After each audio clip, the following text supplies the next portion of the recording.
Well, another day, another video. Today, the thing that I'm attempting to look at is another rescue. It's a job lot of stuff I rescued recently, and it's a Maxon 7E, I think it is. This is part of it. The actual radio itself is here on the bench.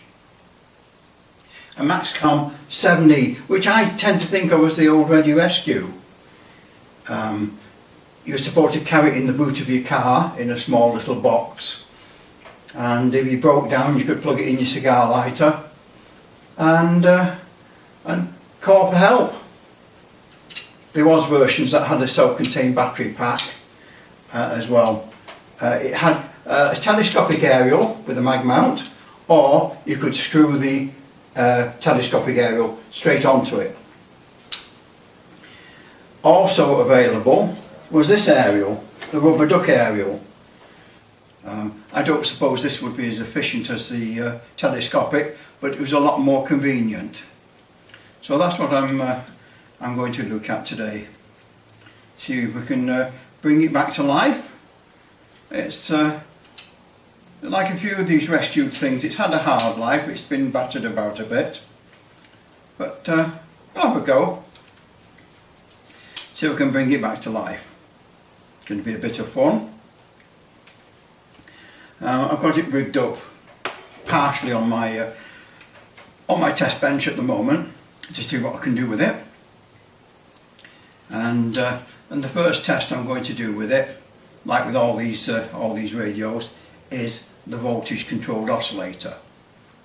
That's the first test. I've got the instructions here. A reprint of all the spec and what it's supposed to do and how you're supposed to tune it in.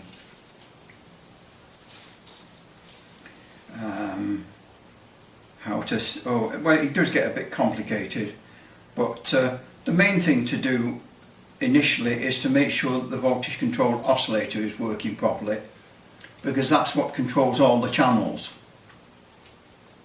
If that's not working, you're not going to change the channels. But I'm afraid right off we've got a major problem here, because it tells me to switch it to channel 1 and channel 2 and so on, to do these various tests. And since all I've got here is the radio chassis opened up, and the actual radios don't have a digital display or anything on them, it's this dial on the case. So without this part on, I can't tell what channel I'm on, which is bad news. And if I put that on to see what channel I'm on, I can't get at any of the twiddly bits inside. So it's a sort of catch-one situation, because it says I've got to set the radio to channel 40, put a dummy load on it and make sure you've got a watt meter and dummy load connected. So put it to channel 40. Well, how? Oh, I know. Yeah, I could do it with the frequency counter, couldn't I? That would be one way of doing it. Put the frequency counter on and find channel 40 that way. There will now be a short intermission while we figure out how to put the frequency counter on. That's that one. I've got so many things here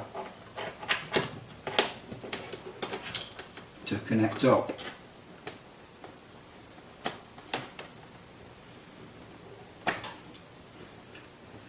Of course, when you get these cheap frequency counters off eBay, there's no guarantee that the frequency counter is right either. I mean, it could be, it might be. So if we go and transmit now, and we'll have a quick look at the frequency counter. Right, we're on channel 1. Oops, excuse me. So just check that there. That's the wrong way. So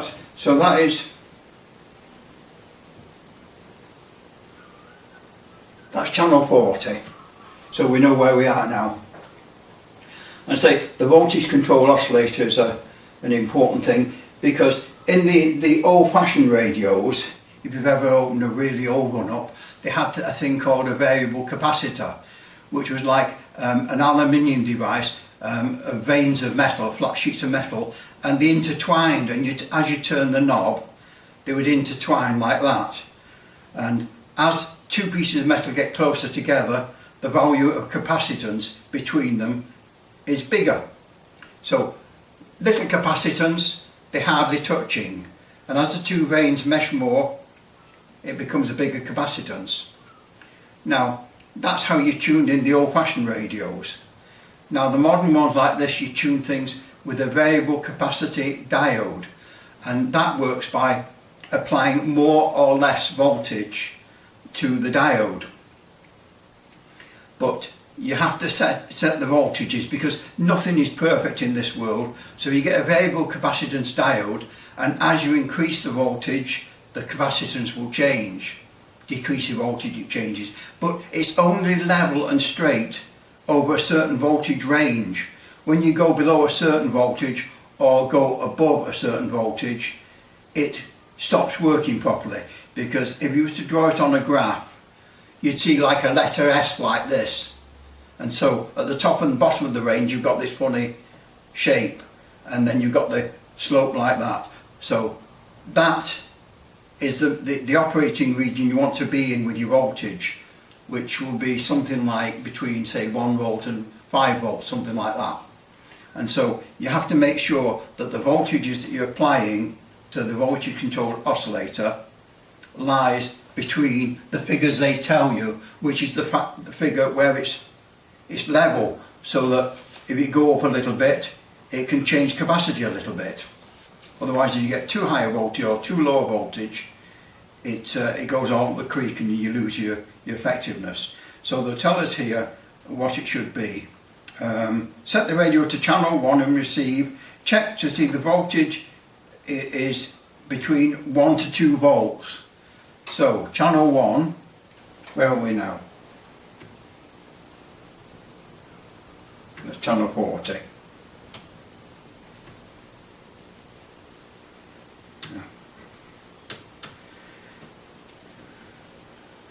Channel 1.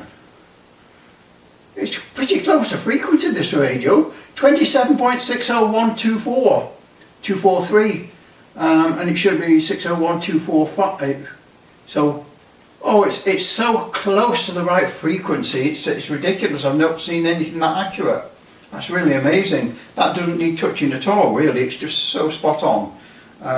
And on channel 1, test point, we should have between 1 and 2 volts, and it's reading 1.8. So that's as long as it stays between 3.2 to transmit at channel 40. So that was channel 1. Go to channel 40. It's now channel 40. I think channel 40, and it's 2.1 volts, and it says here, as long as the DC is between 3.2 and 1 volt, between 3 volts for transmit and 1 volt, and so we should be between 3 and 3.2. That's near enough, 3.2, because it's a sealed thing. It's got wax poured in it. It's sealed. I don't want to start melting the wax and twiddling it around for 0.2 of a volt. They say between 3.2. It's got to be between 3.2 and it's 3.23. Yeah, so it's okay. Yeah. Channel 40, 3.2.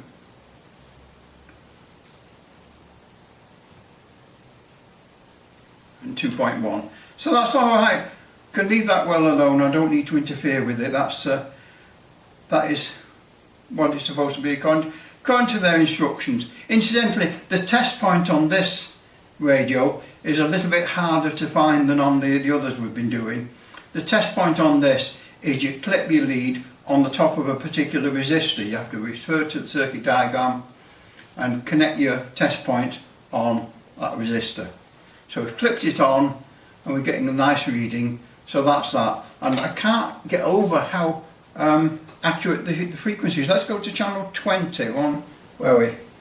What frequency are we on now? I'm getting so confused. 40, 39, 38, 37, 36, 35, 34, 33, 32, 31, 30, 29, 28, 27, 26, 25, 23, 22, 21, 20. That should be 20, which according to my chart, channel 20, not the mid one, 79125. Let's have a look. 791,248, 249. So 125 and it's 1248. So it's so close to the channel. It's unbelievable. That's unbelievable. Right. Well, that's that little test then. So we've checked we've introduced the radio. We've introduced the VCO. What is the other test I normally do? Well, we're on channel 20 now, is to have a look at the power. So, let's see what the power is, because we are connected up, although the camera's not pointing at the meter. Put it on the power. Oh well, just under 4 watts. I might give that a little tweak and a twiddle, so we'll come back later, put the video back on and set it up on the power meter, because it's just under the 4 watts. And I'll give it a tweak and a twiddle and see if we can get it over the 4 watts. Next thing we're going to check is the power. We did already check it previously, but there was no camera pointing at the power meter. So there we have it, on transmit, just slightly under the 4 watts. So we'll have a little tweak and see if we can do anything with it.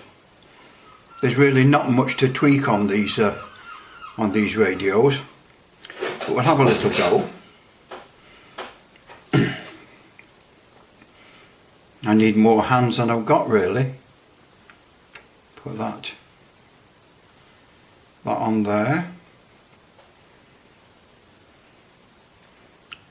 I've lost the transmit button now. Oh, it's there. I think, right? No? There.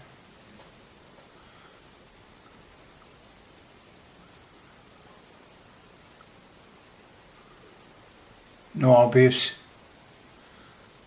change there. Try this one.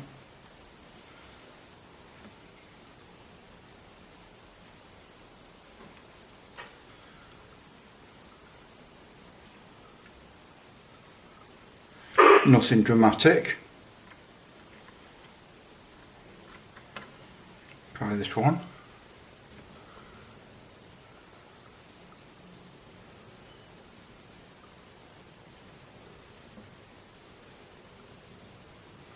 No, that's it. There we are, 4 watts.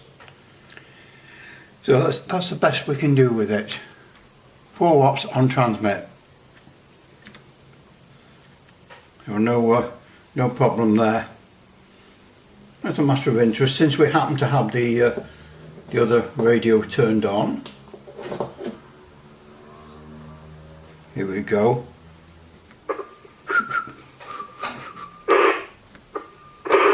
That's it's another CB, we'll turn that one off. So that's it. I had a little chart here showing me what to tweak and twiddle. 4 watts output, so we can do no better than that really. It's well within the spec. And the only other thing that I want to check at the moment, again, is the frequency. I did do it before, but again there was no meter, so I'll swing the meter around now so it's pointing at the frequency counter, and then we'll check the frequency on transmit on channel 20. Right, so the camera is now pointing at the frequency counter, and on channel 20 we should be 27 point, let's check it, 779 isn't it? Channel 20, 27 79125. There we go, 27.791243. You're not going to get any nearer than that. You're not. What, 242? If I start twiddling it, it's going to go worse. You'll never get any nearer than that. Look at it, so close. So there we are. The power is 4 watts. The frequency is pretty much spot on. Next test we're going to do then is the deviation, just to make sure that when we speak the modulation stays within the one channel we're using and not spreads on the channels on either side and distorts. Modulation then, see what the deviation is like. Had a major catastrophe though this morning. Look at this, my top of the range £2 Chinese reading glasses, ready readers, they've died. So we've had to resort to a top of the range deluxe £2.50 pair. I'm hoping that I can still read the deviation meter. Well, let's see what the deviation is like now. We've got the meter rigged up. We'll press the transmit and see what happens. Key up 27 point, on channel 20 as usual, 79125. Keyed up. Deviation meter has found the signal. When the meter drops down to the left, it means it's found the signal. Let's see what it goes up to. 1.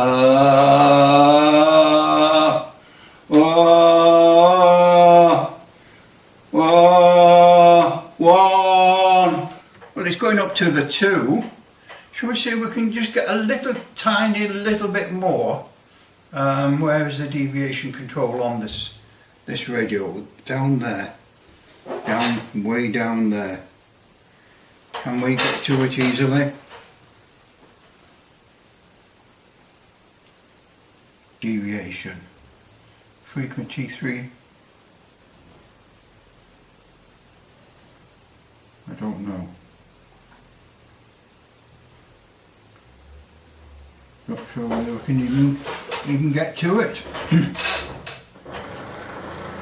I've got a chart here showing me what's what, and according to me the deviation meter should be there.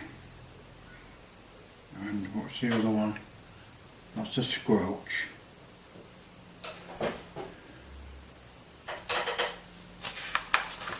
It's clear as mud, this chart.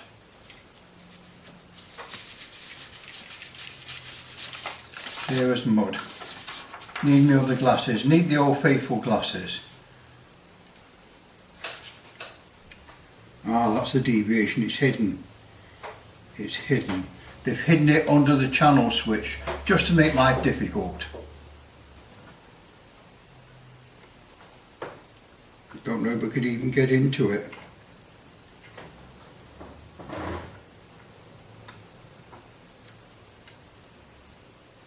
I think we might. Let's just have a go then. See if we can get a tiny bit more.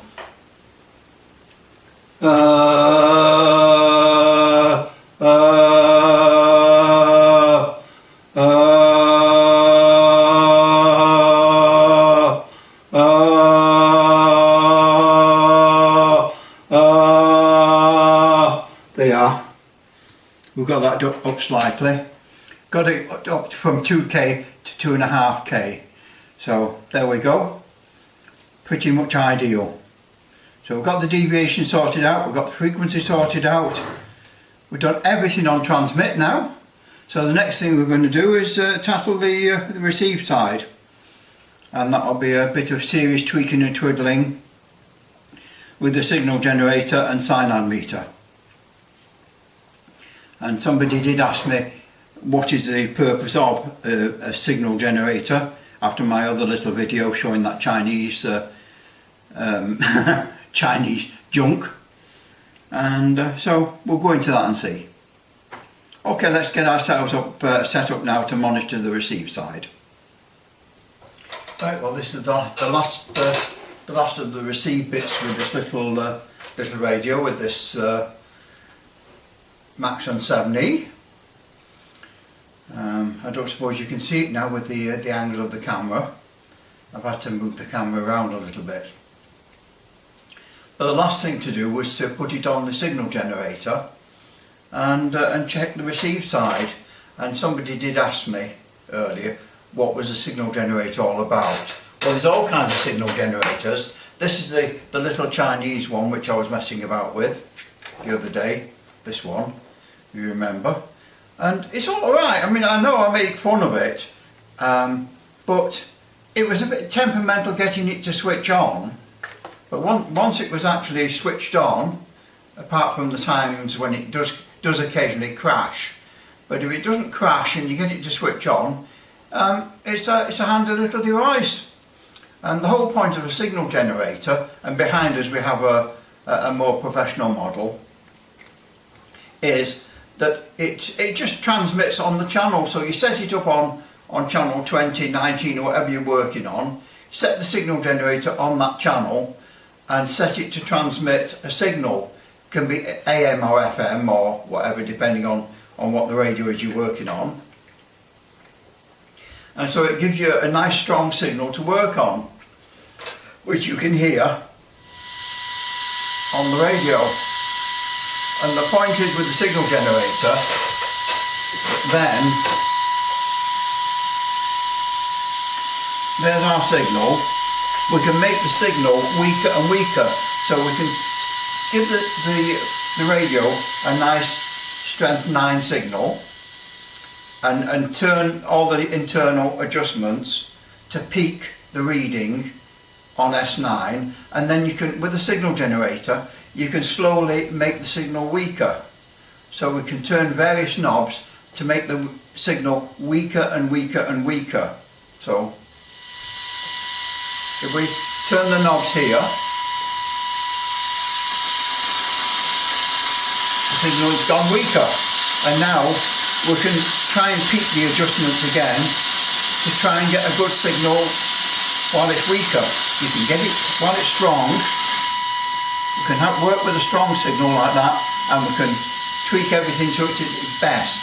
But then to get that last little ounce of sensitivity out of the receiver, you turn it down a bit to make it weaker. And then you try and get it again and peak it up again, and then you can make the signal weaker. And with these signal generators you can make the signal really, really weak. You can go super weak like that. So it's barely there. And if you've got a signal that's barely there now coming out of that into your receiver, and then you can do the adjustments on the receiver, and if you can improve that with a barely there signal, you know, that is what it's all about. A barely there signal and try and improve it. Some people do it by ear, some people do it with a meter. I was taught to do it with a meter. Turn that down. But this was in the days of AM, and we used to have a meter across the loudspeaker. With FM, the more modern approach is to use one of these cyanide meters. But I can't demonstrate it with the cyanide meter because the nature of this little walkie-talkie, with its connections and poor earthing, or the way it's powered, it just doesn't like the cyanide meter. They're not compatible, and it just will not connect to it. But that is it. It's all I've done it by ear. You can do it by ear, just listening carefully and doing the adjustments and backing off the signal strength and until you can just about hear it. So that's it. It's working. It's quite good on receive. It's good on transmit. It's good on everything, on frequency deviation. The next job now is to get it all back into the case, screw it all back together, and put its lid on, put its original aerial. But that's it. Maxon 7E. I do get confused between Maxon and Maxcon. I don't know whether we all do. That's it. Maxon 7E has now been peaked up on the signal generator and we're quite happy with it. Here it is, Maxon 7E, all finished, all completed, back in this little box with this little aerial on it. Switch on, open squelch,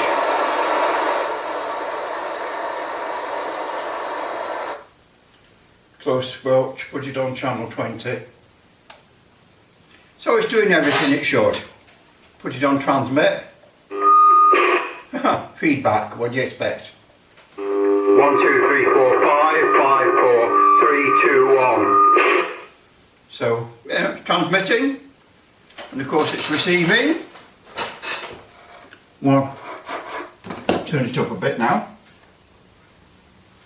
1, 2, 3, 4, 5. So it's working. Transmitting, receiving. And that's it. What more can you say? It's never going to work as well as a proper CB radio. It's always going to be a bit of a compromise because components weren't as small when they made this, and so they had to make a lot of compromises to get it all in the box. But it's doing its job. It's got a power lead which I had to make up because it came without one. Power lead with a cigar lighter plug on it. The only thing you can say really, the bad points is first of all the original aerial is missing with the mag mount, so this one came with it as well, this rubber duck, so that's fine, it's more convenient in a way. And the other thing is that there's a switch under here, low power, high power, and it seems to be a bit of a design fault on these, the way it's mounted on the printed circuit board, it breaks. And a previous person in the past, when it broke, they fixed it with glue. Nothing wrong with that, but they got the glue inside the switch mechanism. And so it's doomed now forever to operate in high power only. It's not possible to move the switch because of the glue that's inside it. So it will forever be doomed. See? Yeah, it's doomed to spend the rest of its days in high power. So what more can you say? But that's it. I had a lot of fun with it, putting it together and servicing it. And so it's doing exactly as it should, working as it should, transmitting as it should, 4 watts output. Receive is okay, it would never be as sensitive and good and receive as a proper CB radio again because of the compromising with the size, but it's fine, nothing wrong with it. Great little radio.